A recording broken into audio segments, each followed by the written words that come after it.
All right, let's get it. Upward Spiral Gang. May we never be the same again. We are back with another video. I am Uncle Makara, Sumet Chatterjee, flow state consultant and catalyst, a guide of the altered state of mind known as the state of flow. Okay. And the state of flow inspires me every single day. It is the Tao, it is the invisible life force energy, the pulsing, dancing energy of the universe, and it inspires me. So therefore, I have dedicated my entire life towards breaking down the state of flow. And today we're going to be talking about being a visionary scientist in your own life, experimenting with your own life through the science of channeling. And I want to speak on this topic because I've been wanting to speak about this topic. It's a very nuanced topic, so I think it's going to take a lot of different types of approaches. So let me just share this with the tribe.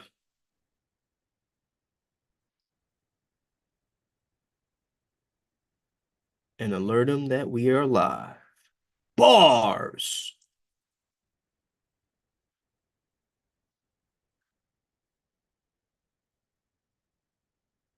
Okay, let's get it. How's everybody doing?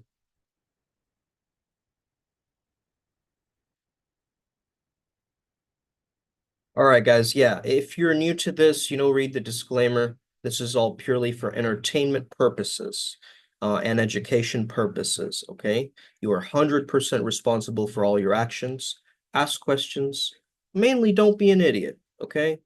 I think that's the law of the land. Make sure you follow the laws of the land and give credit where it's due and ask questions if needed, okay? Let's get it.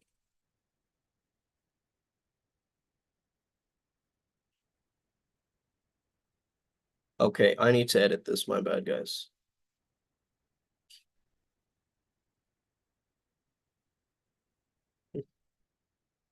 I just changed the settings or something.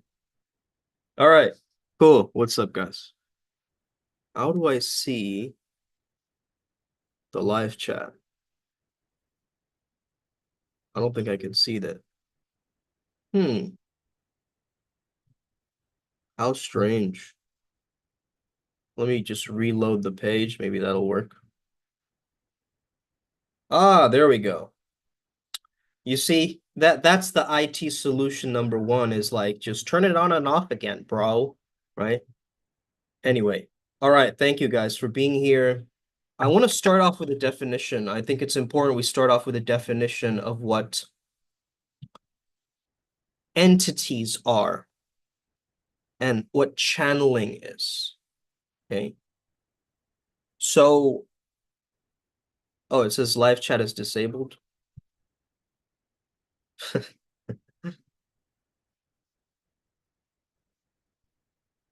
Whoopsie. No, I think you guys can comment now. Try it again. Yeah, no, it's good. Sweet. Uncle Makara here. Let's talk about these muggles, man. These non-magicians, these non-mystics. I'm talking to the NPCs. I'm talking to the muggles, okay? The grounded and proud brigade, okay? The folks who think that channeling is just talking to themselves with flair, okay, with enthusiasm. I get it. You got your Starbucks order, your spreadsheets, your linear time nonsense. But come on, putting the site in psychic doesn't make it a Wi-Fi password, right? So shout out to Dr. Elena Wabe, okay? Legit scientist, boss lady, boss woman, okay? Trying to tell the masses that intuition is real. And muggles are like, did my five senses approve of this? I don't know. Well, newsflash, your five senses can barely handle a tequila shot, let alone the noetic realms. Okay.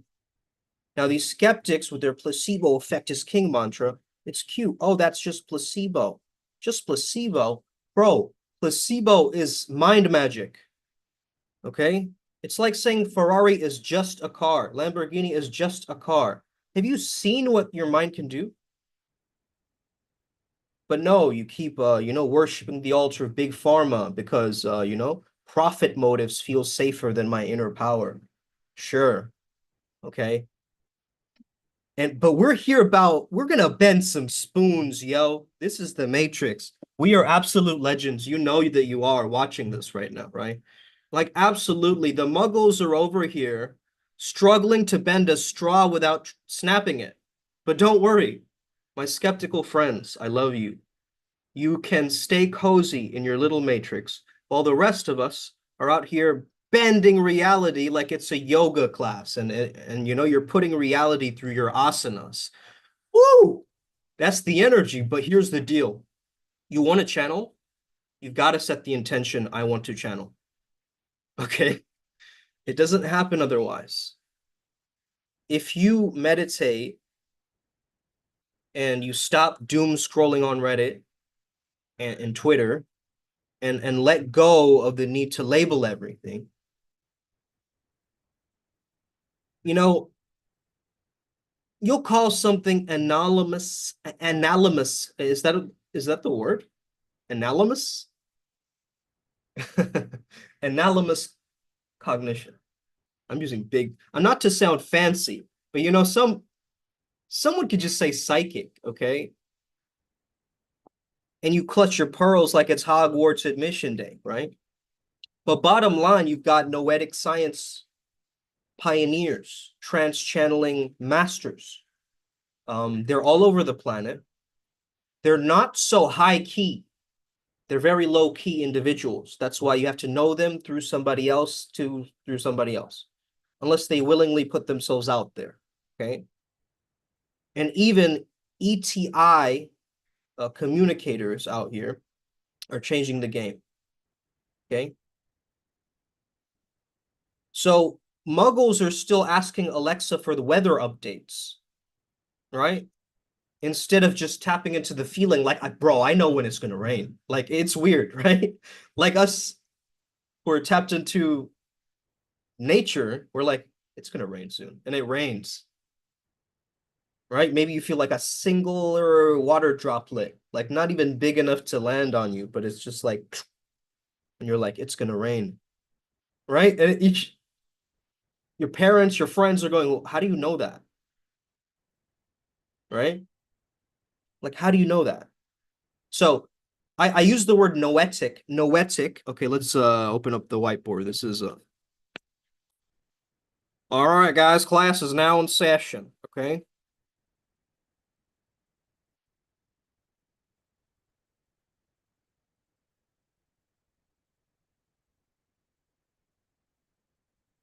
Okay. Let's start here at the very basic. Chicken McNugget, period. Um great username. Works now, finally working. Hello. Hello, everybody. So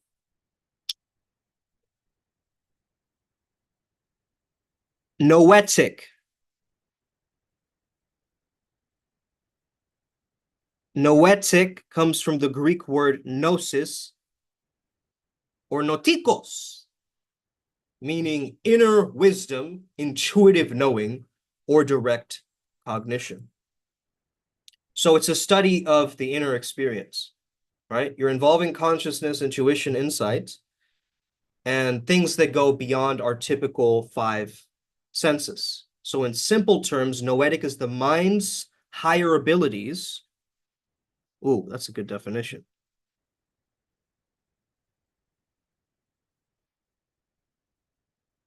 Psychic powers, okay? Siddhis, you can call it different things, but ultimately it's noetic. It's the mind's higher capabilities to access knowledge or truth that feels innate, subtle, transcendent. Okay? That's spiritual intelligence over artificial intelligence. So it's about connecting with the deeper layers of your awareness, whether it's through meditation, intuition, trance channeling, getting yourself into a dance, a rhythmical dance, right? Just lock your door, solo rave in your room, right? And get into an altered state of mind. I mean, what about the Sufis, the dervish dancers, right? What about the Buddhists who have the certain dance to destroy the demons, or the different shamans who, you know, they use instruments to shake and awaken the spirits or their ancestors. Think about all of this. As you're connecting with deeper layers of your awareness, you will notice these feelings, okay? A gut feeling that you can't explain, that's noetic. A sense of oneness that you feel during meditation practice, that's noetic. The aha moment where you just know the answer to something, but you don't know how you know, that's noetic, okay? So noetic sciences, it's an actual science, is studied by organizations like the Institute of Noetic Sciences, or IONS, which I love the name, right? IONS sounds like a superhero group. It sounds like Marvel, like something like that, right?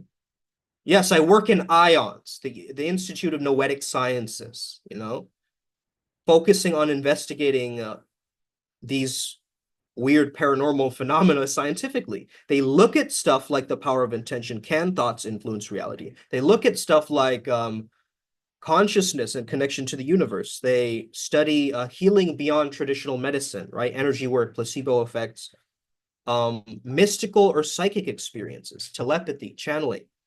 And if you think about bridging science and spirituality, it can help us understand these unseen forces that connect us all. Okay? So let's bend some spoons, okay? The cosmos is calling and it's not leaving a voicemail, okay? So Neville Goddard, shout out to the man himself. What a legend. Neville Goddard is an American mystic. He's very, very powerful. And he speaks about something, you might have heard of this term, live as the wish fulfilled, right? So he talks about the law of assumption, right? Hey, I love all the laws, the law of vibration, the law of attraction. I love the law of assumption particularly because it's how I've chosen to live my life, right? And it's absolutely transformational. So I can break it down for you. Very easy steps. In IMC Nation, we had this brotherhood, and it's a powerful brotherhood. And one of the mantras from our mentor, who got it from his mentor, was be the best and fuck the rest. It's not to say fuck the rest like we're not being antagonistic when we say that. It means stop distracting yourself and going on so many side quests and just be the best version of you. Period. Right? As Chicken Nugget said. So when Neville says act as if you are the best, he isn't talking about arrogance, right? He's not talking about being conceited and competing with them. He's urging you to embody your divine nature. The idea that you are already perfect and limitless. You're made in the image of the Creator. The only reason you feel less than is because of assumptions that you've made about you. And these assumptions dictate your reality. So what is the law of assumption? It teaches us, number one, that consciousness creates reality. Okay, your outer world mirrors your inner beliefs. If you believe you're unworthy, your life will reflect this assumption. If you assume you're worthy, the universe must adjust to reflect that, no matter your current circumstance. So you don't have to become the best, you are the best. The task is to recognize this truth and act from it. You're the best at being you, right? Who are you comparing yourself to, right?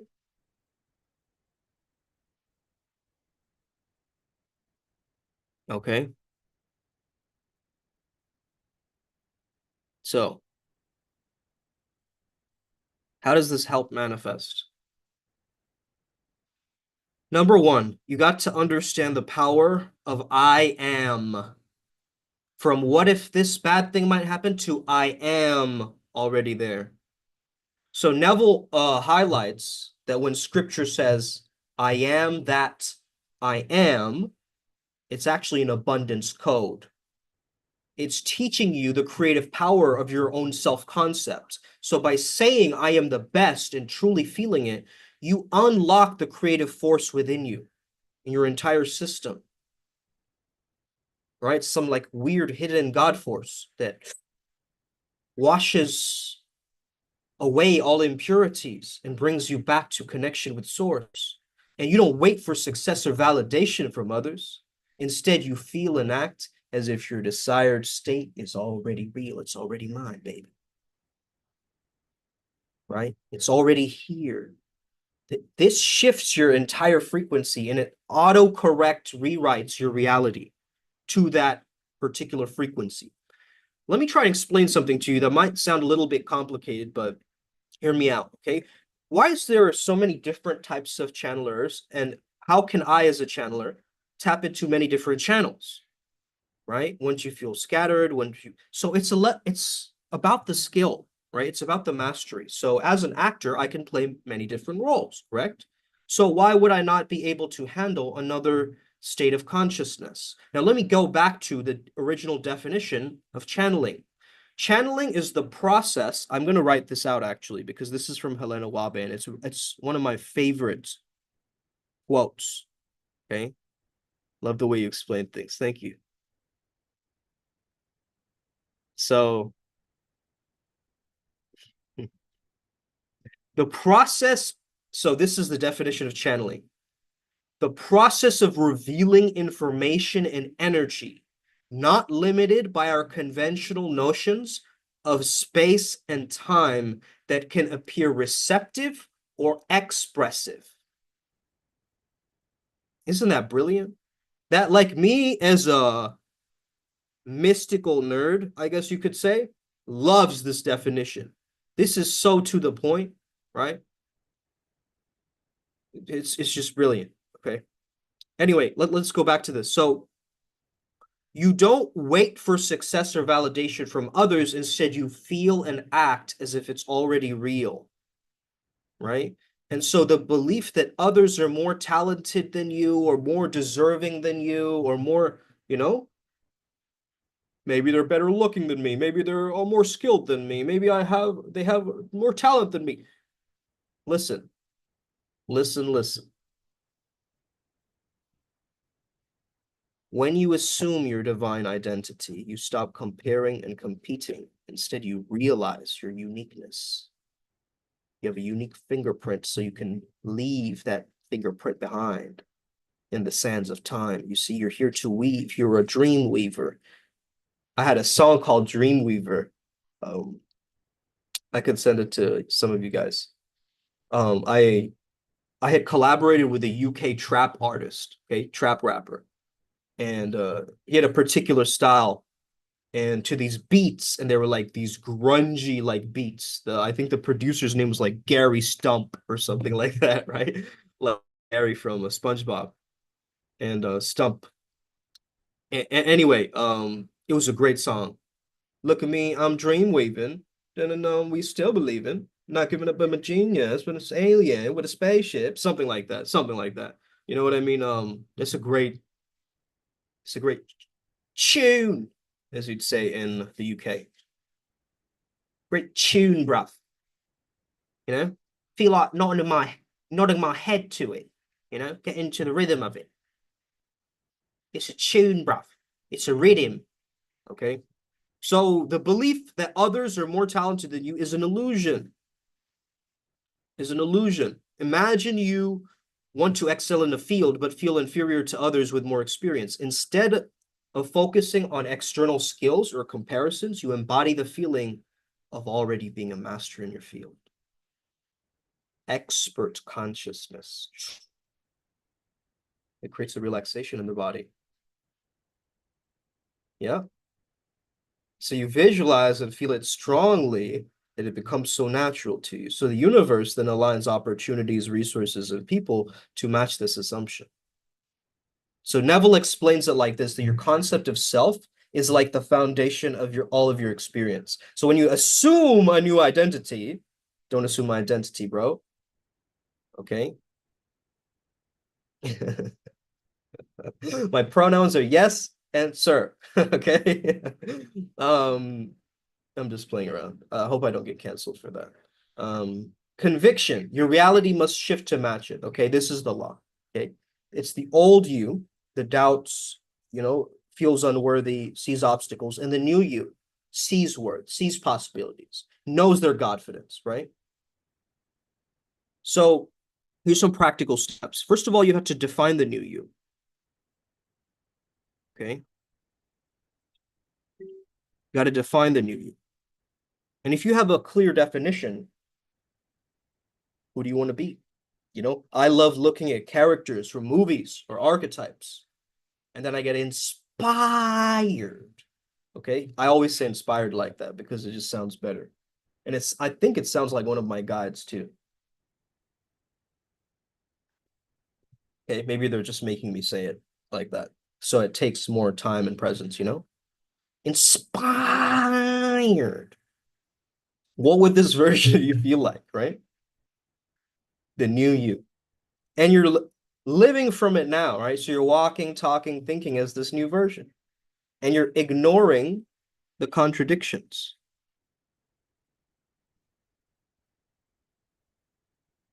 This is difficult to do, ignoring the contradictions, because our rational mind will always come in and be like, no, that's not possible. It comes in with doubt, it comes in with uh, different ways that it slows down our thinking and our mind. But I would say just persist in the assumption that it's already real, you know? And this is how you would radiate excellence, you know?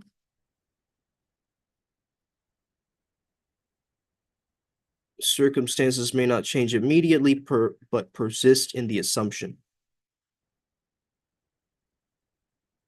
What do I mean by radiate excellence?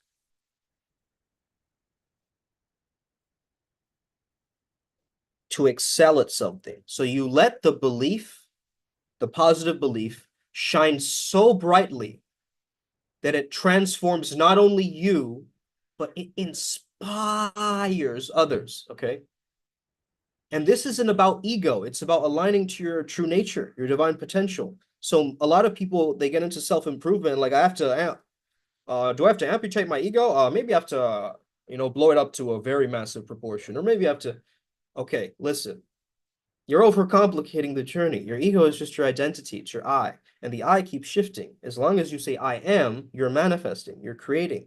So say I am worthy, I am beautiful, I am here, right? Just be positive towards yourself in your inner self-talk, because only then, when you persistently assume you are the best, the universe cannot help but organize itself to reflect this back to you. As Neville had said, this is a quote from him.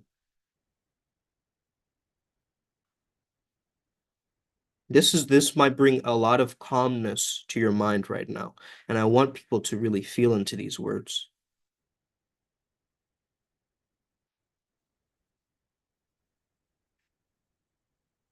Your only task, you're already that which you want to be. Your only task is to assume. Boom! Mic drop, and the crowd goes wild. Okay? The moment you internalize this truth, you stop waiting and you start being. Helena Wabe, right, the director of the research of the ions, okay? She offers an in-depth exploration in her book. She has a book called The Science of Channeling. You can check it out. It's very interesting. But here's how I see it and what she's talked about in the book. So she defines channeling as accessing information and energy beyond the five senses, right? Conventional space-time. And it spans a spectrum from gut instincts to mediumship to telepathic communication, but she uses the term noetic signature. So this describes the unique way that each individual accesses and expresses these abilities. I think there might be a questionnaire or something that you can do online. If we can find that, we can alert the adepts, okay, um, of this path working. Absolutely. So emphasizing that all humans have the capacity to channel. All of us do. It's just not many people lean into it, or maybe there's doubt, maybe there's conditioning, whatever it is, okay? But there's rigorous studies. There have been 150 years of research, guys, supporting the validity of channeling phenomena. Like mediums have demonstrated above chance accuracy in discerning information about like deceased individuals. And there have been brainwave studies that reveal differences in mediums' EEG patterns, right? So the brainwave patterns when providing accurate versus inaccurate information. So channeling aligns with the ideas of quantum entanglement. So it suggests that we are all interconnected at a fundamental level. Okay. How common is channeling? 80 or 90% of people have experienced some form of channeling before.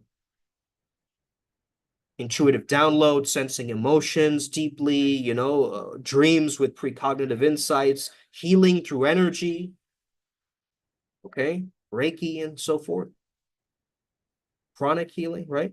So these experiences transcend cultural and professional boundaries, right? With even scientists reporting this phenomenon, but they're doing it anonymously, right? So, because they don't want to be known as like, oh, I'm the weird person channeling or whatever, right? They're doing it anonymously at these surveys. But Elene, I think, I don't know her name pronunciation, okay? Elene, maybe, okay? Encourages micro practices to connect with inner stillness, like just daily meditations, asking yes or no questions. I use muscle testing to strengthen my intuition, whether this be through dreams, through my channeling practice. I channel every Monday. If you're interested in being a part of that, join the Telegram group and you'll get the link there. And yeah, I can just send it to you. I can send it over to you if you add me on any of the socials and so forth. Okay, just ask. Okay, just ask. And yeah, I mean, my final insights are this: that channeling is not about proving its existence, but about leveraging its benefits. At least this is my perspective. Okay, it's about collective and personal growth, right? So our interconnected nature of reality makes channeling a doorway into actual deeper wisdom and richer, more meaningful life. This is not like satanic, like invocation. Okay, this is not possession. Forget all of those words. Now you're learning the science of this stuff. Channeling involves receiving information beyond space and time. Think about it, right? Now be about it.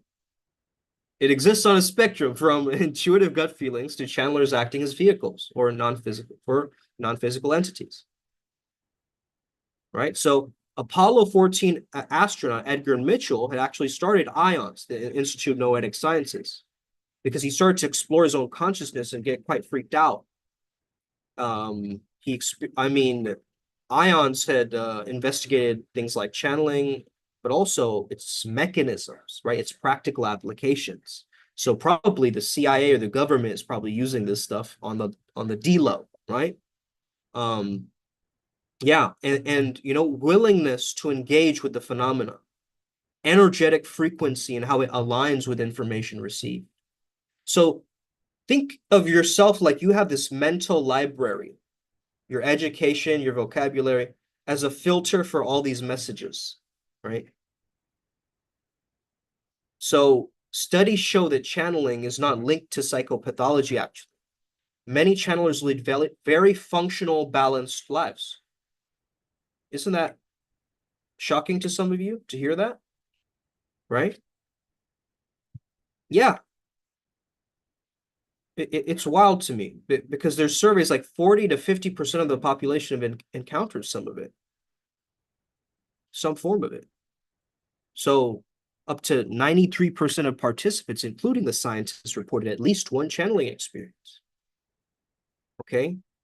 EEGs, EKGs, voice analysis. What do you want, man? They did it all. Environmental sensors to detect changes, right?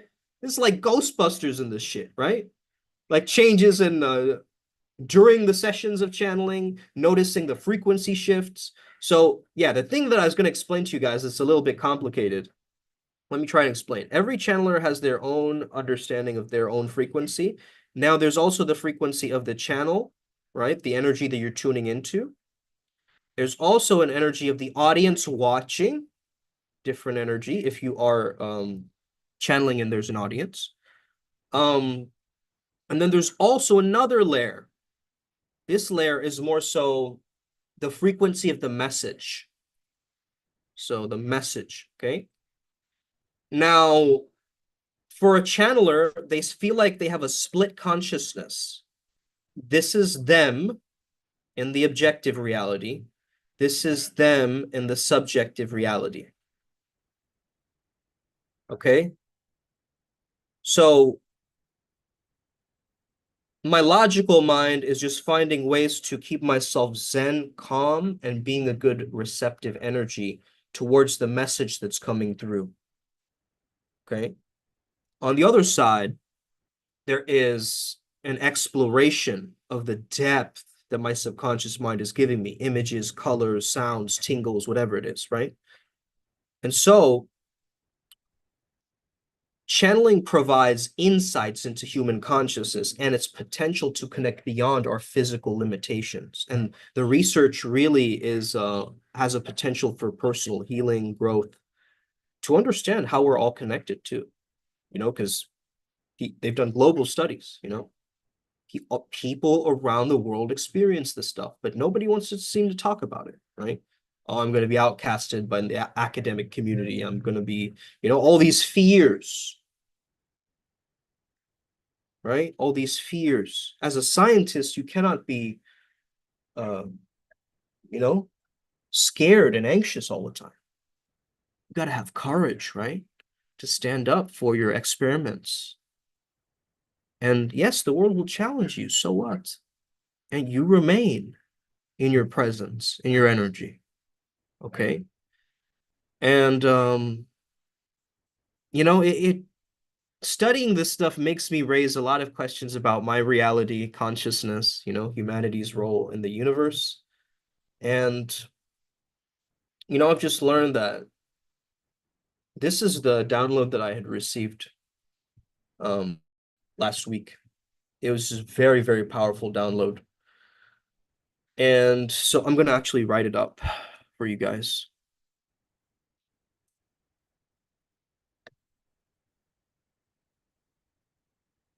Giving the world your gift is the luck cheat code. I came across one of my old videos when I was saying this. It's one of my old videos about love and performance and linking them together. Okay, a lot of Indian families, they do this. You get good grades or, you won't get in the house or something, like very strict rules like this. And so I'd broken it down in this video too, that giving the world your gift is the luck cheat code. Now, not giving the world your gift is what? The bad luck cheat code. So if you know you have a talent, if you know you have a gift, and you keep harboring it, holding it within you, not sharing it, keeping it for yourself in a selfish way, like just clinging on to it, attaching on to it, right?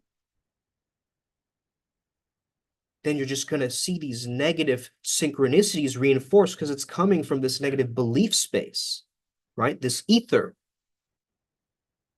which essentially, if you think of ether, it is expansiveness. So why do you constrict yourself so when the universe is so expansive? Why do you claim that you were stuck when atoms, wow, couldn't say that word. Atoms are vibrating constantly, right? Shout out to my friend Adam from middle school. Okay, we used to have this thing called our comic corner, right? Sumed and Adam's comic corner. Shout out to Fat Man and Robin and all those weird comic books that we made. Who else, man? Who else I got to shout out? Um, Shout out to the Grinch, man. Hey, that guy deserves a lot more love. He knows that he had to go through all of that struggle and, being stubborn and all that stuff to just have his heart chakra open 1,000 times. Okay. So, yeah, I like it.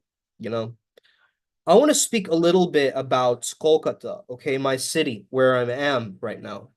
This city's temples and rituals vividly illustrate this kind of polymorphic monotheism, okay? So it's multiple forms of the divine source manifest, right? The Kali god temple to goddess Kali, okay? The Belur Mat for the fierce aspects of the divine feminine. This was established by Vivekananda, okay? He took a very universalist approach to divinity, and so he really had an impact on Kolkata's traditions.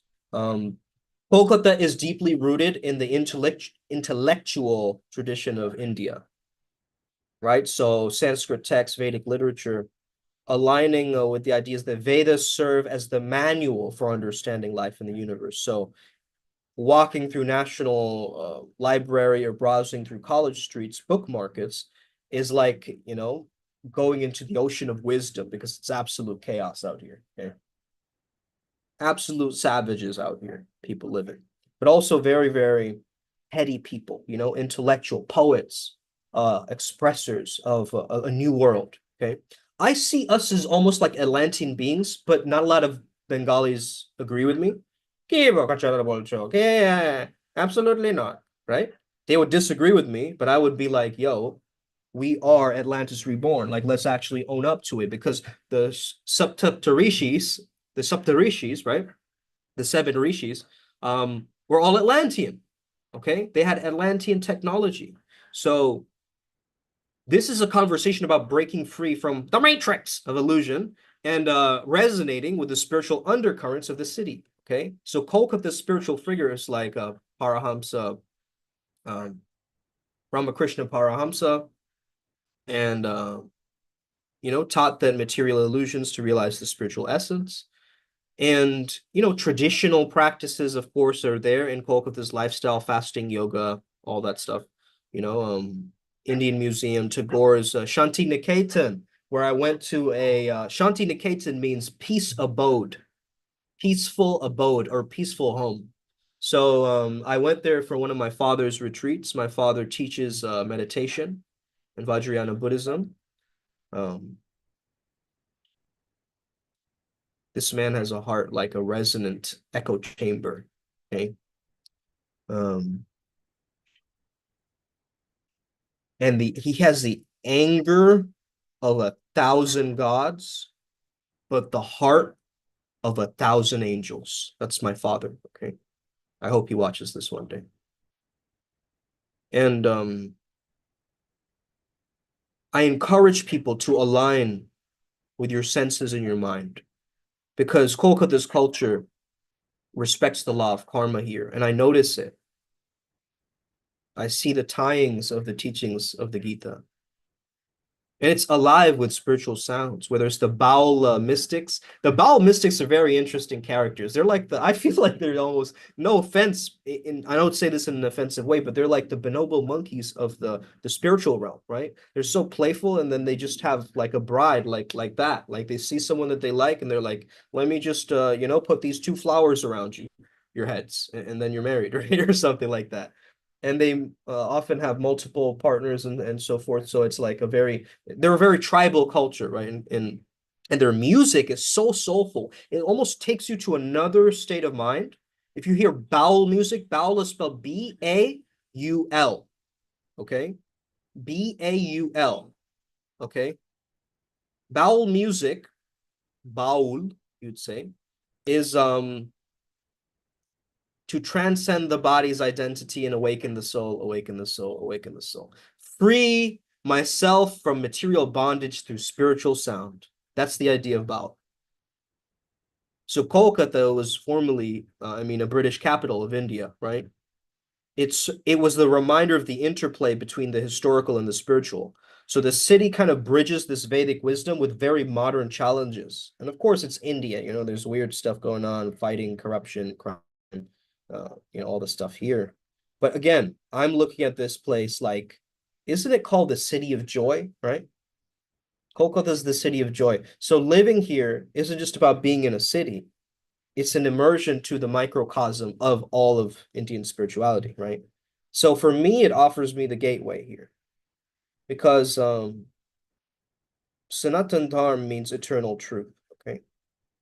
If you align with the universal laws, much like the flow state aligns us to our natural rhythms of life, you'll understand. This city isn't a place, it's a vibe. It's a freaking cultural portal. You walk these streets and it's like echoes of centuries are whispering in your ears. I mean, where else can you be sipping chai, right, at a street stall and feel like you're in a live history lesson, right? So the universality, the flow, there's issues with this region. I agree.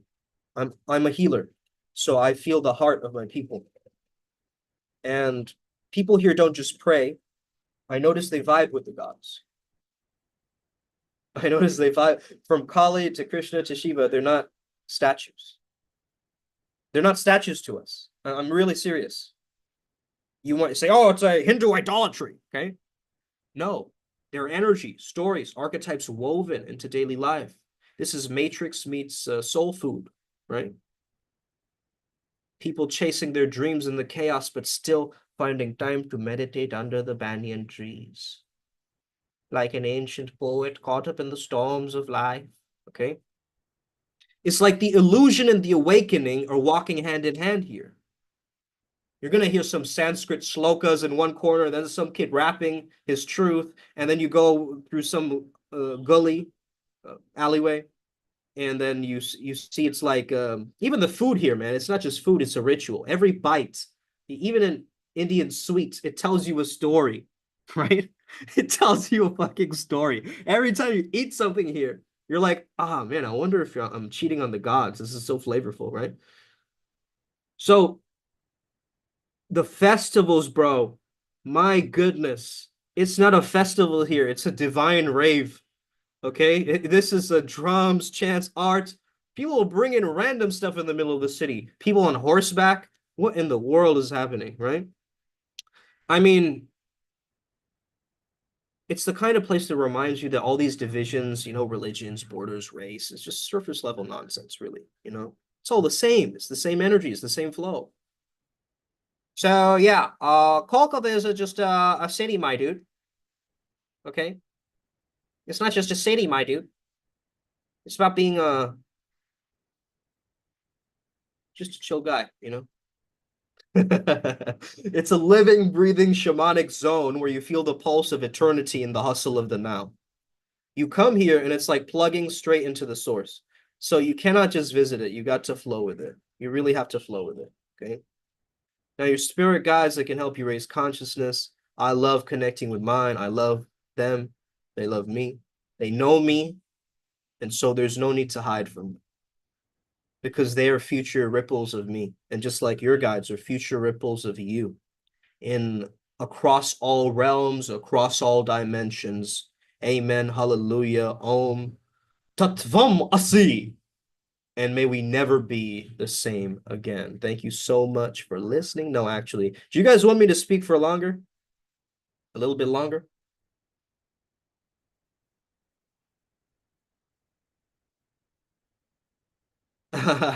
My dad is the best. Yes, I agree. Beautiful. Indian food slaps.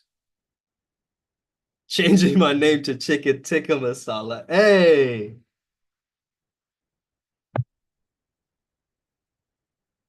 let's go. Let's go. Right?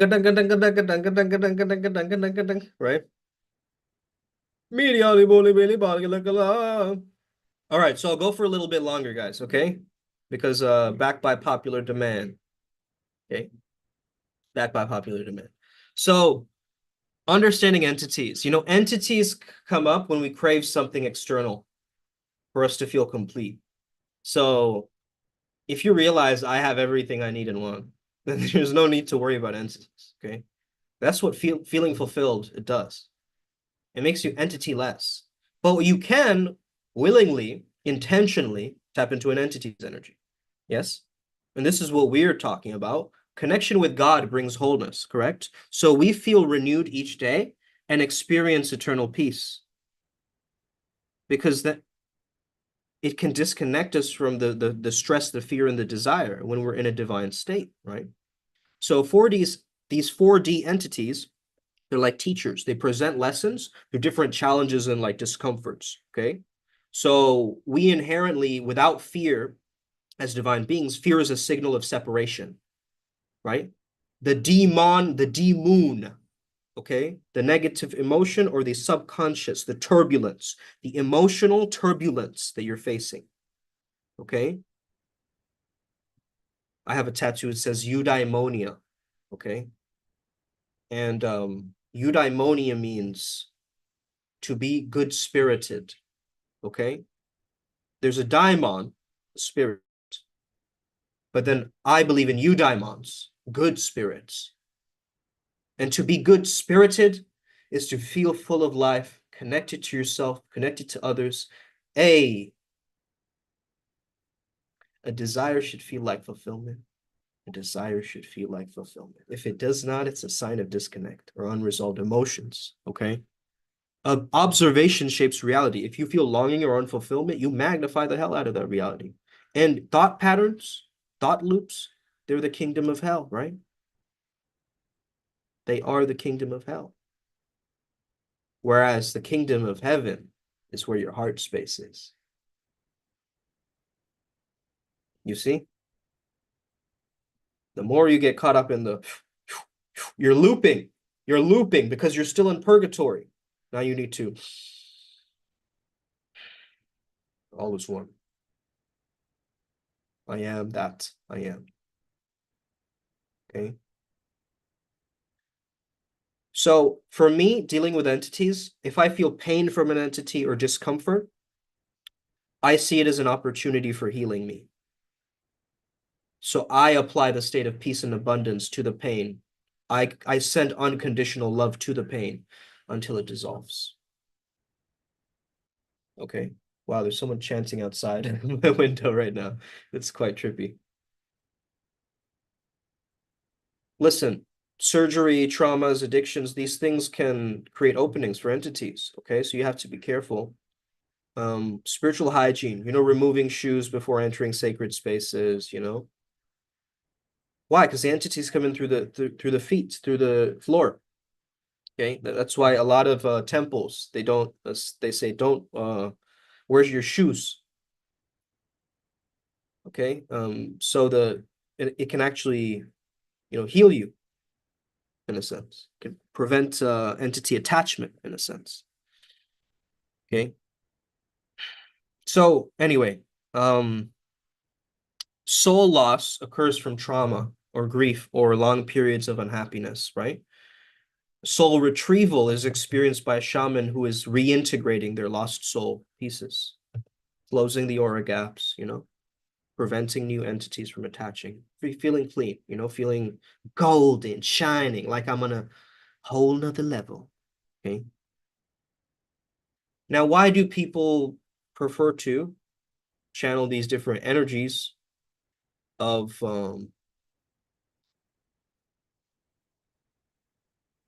this understanding of this energy of the gold is already here. The gold is already here. So let me relish in the idea that it's already done for me. Okay. So taking it back to this energy, okay, of the law of assumption. So I am whatever you say I am. If I wasn't, then why would I say I am? In the paper, the news, every day I am. Okay. It's the M&M's industry.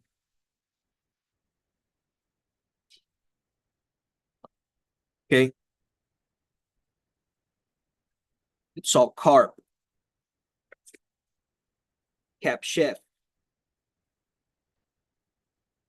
farmer once a week. What's going on, Esther? Are you cooked? What's going on?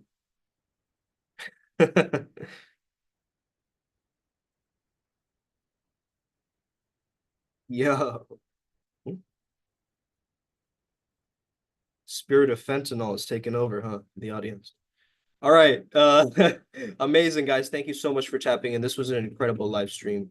I appreciate all of you for tuning in, tapping in, learning these different lessons. Remember, giving the world your gift is the luck cheat code. Okay. So keep giving the world what you truly deserve, what you know you deserve. It's already yours. Just tell yourself it's already mine. It's already mine. Already got it. It's already here. Let me embrace it now. Let me understand it better. Let me become the greatest version of me, and may the best me win.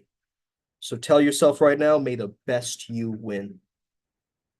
May the best you win. That's right. All your archetypes, your characters, your split mind, they're going to be fighting with each other. They're going to be arguing with each other. But you come in as the code, as the mediator. Okay? It's our turn. It's our turn. Just wait and watch. Okay? Let's get it. Upward Spiral Gang, may we never be the same again. Much love, guys. Thank you for watching. Upward Spiral. May the flow.